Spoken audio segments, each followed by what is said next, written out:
এবং কে হিন্দু কে মুসলিম কে খ্রিস্টান আমরা জানতাম না। এখন ভয় হচ্ছে কালকে কি করে খাবো। এই জায়গাটা ছিল আমাদের পিকনিক করার জায়গা। এই যে সেই আম গাছ এখনও আছে, এই যে ঝোঁপ হয়ে গাছটা আছে, এই গাছের ওপরে বসে আমরা একসঙ্গে 10 জন 12 জন মিলে গাছে উঠে বসতাম। তো আমাদের শৈশব কালটা কোথায় কেটেছে জানো?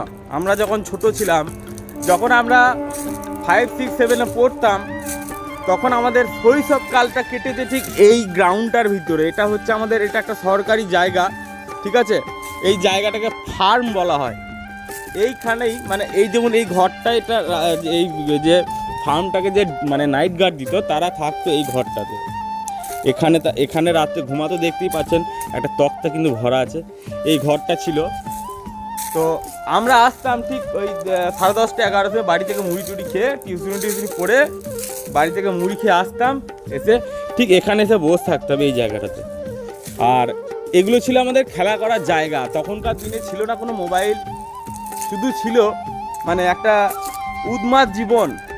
মানে কোনো রকমে টিউশনি পড়ে স্কুল থেকে এসে কোনো রকমে ওই ব্যাগ ট্যাগ রেখে দিয়ে চলে আসতাম, এখানে এসে বসে থাকতাম, এই গাছে বেল পাড়তাম। তখনকার মানুষের মধ্যে এত হিংসে ছিল না, এত রাগ ছিল না যে ওই ছেলেটা এখনও সফলতা অর্জন করতে পারেনি বলেও আমার বন্ধু ছিল না, এরকম মানসিকতা ছিল না। তখন মনে হতো সবাই আমাদের বন্ধু, এবং কে হিন্দু কে মুসলিম কে খ্রিস্টান আমরা জানতাম না, একসঙ্গে মেলামেশা করতাম, এক থালায় খেতাম, এভাবেই আমাদের শৈশবকালটা কাটিয়েছি। আরও একটা জিনিস দেখাই, ওই যে দূরে ওই তেঁতুল গাছটা দেখতে পাওয়া যাচ্ছে, ওখানে একটা ভাঙা ঘর আছে। ভাঙা ঘরের পাশে একটা ড্রেন আছে, বড় ড্রেন। ওখানে বসে আমরা টাইম পাস করতাম এই গরমের সময়, হাওয়া খেতাম। আর একটা জিনিস দেখাই, মানে এই ঘরগুলোর ছাদে উঠে খেলা করতাম। মানে ছোট ছিলাম তো, তখন মনের মধ্যে অত ভয়ও ছিল না, অত চিন্তাও করিনি। এই জায়গাগুলো ছিল আমাদের খেলা করার জায়গা। তখন একটাই ভয় লাগতো যে বাবা যদি চলে আসে এইদিকে তাহলে আমাদের কিন্তু বকাবকি করবে, এইটাই ছিল ভয়। আর এখন ভয় কি জানো বন্ধুরা? এখন ভয় হচ্ছে কালকে কি করে খাবো। মানে পরিস্থিতিটা, সময়টা এমন পরিবর্তন হয়ে গেছে যে এখন শুধু মনে হয় যে আমি কাল কি করে খাবো। জানি না এই দিনটা কতদিন চলবে, তবে চেষ্টা করব জীবনটাকে পরিবর্তন করার, নিজেকে কিছু করে দেখাতে চাই। যে যারা বলেছিল যে তুই ফালতু ছেলে, তোর সঙ্গে মেলামেশা করবো না, আমি তাদেরকেই টার্গেট করব যে আমার জীবনের সফলতা কী করে আনতে হয়। আমি তোমাদেরকেই টার্গেট করছি বস, তুমি দেখতে পাবে আমার সফলতা কী করে আসে। আর এই জায়গাটা দেখতে পাচ্ছ, যখন পিকনিক করার জন্য থাকতো না আমাদের কাছে বড় বড় ডিজে মাইক, থাকতো না আমাদের কাছে বড় বড় গাড়ি, শুধু বাড়ি থেকে নিয়ে আসতাম চাল, একটা করে ডিম, আর খুব জোর হলে 5-10 টাকা নটকন সবজি কেনার জন্যে আনতাম। এসে এই জায়গাটা ছিল আমাদের পিকনিক করার জায়গা। এই যে সেই আম গাছ এখনও আছে, আম গাছটা অনেক বড় হয়ে গেছে এবং আমের মুকুল এসেছে, কিন্তু এই আম গাছে কখনোই মুকুল আসতো না, ঠিক আছে? এই জায়গাটি ছিল আমাদের পিকনিক করার জায়গা। এই যে দেখুন বন্ধুরা, এই নিম গাছের গোড়ায় ছিল আমাদের রান্না হতো, এখানে ভাতের মাঠ ঝরানো হতো, আর ওখানে আমরা মুড়ি টুড়ি খেতাম। মানে তখন একটা আনন্দের মধ্যে দিয়ে দিন কাটতো, জীবন কাটতো। সেসব হয়তো জায়গাটা এখনও পড়ে আছে, কিন্তু সেই সময়টা আর নাই। পিকনিক করে নেওয়ার পরে আমরা খেলা করতাম ঠিক এই জায়গায়। এটা ছিল আমাদের খেলা করার মাঠ, এটাকে আমরা মাঠ বলি, মানে জানতাম আর কি, মাঠ করে নিয়েছিলাম। এখানে চাষ হয়ে যেত, যখন ধান কাটা কমপ্লিট হয়ে যেত তখন আমরা ওখানেই খেলা করতাম প্রতিদিন বিকালবেলায়।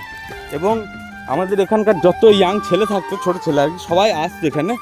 এটা গোটাটাই ফিল্ডিং দাঁড়িয়ে থাকতো, ভালো লাগতো। সেসব দিন একটা আনন্দের দিন ছিল, আনন্দ করে সেসব দিনগুলো কাটিয়েছি। কিন্তু ওই সব আনন্দ আর আমাদের জীবনে জানি না ফিরবে নাকি, তবে চেষ্টা করব সেই সব আনন্দের দিনগুলোকে ফেরানোর। মানে এই জায়গাটাতে আমাদের স্পেশালি শৈশব কেটেছে। এই দেখুন, এই যে গাছটা দেখতে পাচ্ছেন, এই যে ঝোঁপ হয়ে গাছটা আছে, এই গাছের ওপরে বসে আমরা একসঙ্গে 10 জন 12 জন মিলে গাছে উঠে বসে থাকতাম। মানে ওভাবেই দিনগুলো কাটিয়েছি, খেলাধুলা, গাছে উঠে বসা।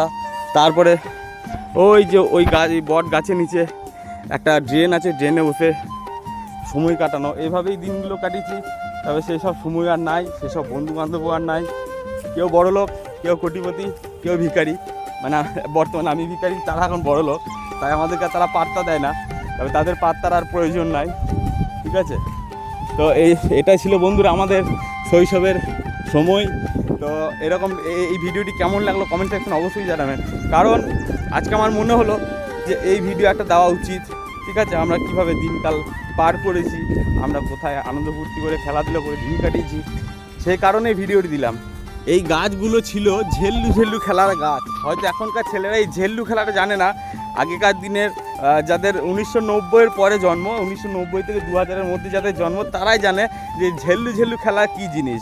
মানে গাছ থেকে লাফ মারতাম নিচে, একজন মানে গাছে সব ছেলেগুলো চেপে থাকতো আর একজন ওখানে দাঁড়িয়ে থাকতো, যেই ছুতে পারবে তাকে আবার নিচে নামতে হবে। মানে এইটা ছিল ঝেল্লু ঝেল্লু খেলা। তো একবার ঝেল্লু খেলতে গিয়ে এই বাঁ হাতটা ভেঙেছিলাম, এই বাঁ হাতটা আমার 2বার ভাঙা হয়েছে। তো এইভাবেই আমাদের শৈশব কেটেছে বন্ধুরা। আর এরকম আমাদের মতন জীবনযাপন আর কে কে করেছো তোমরা অবশ্যই কমেন্ট করে জানাবে কিন্তু।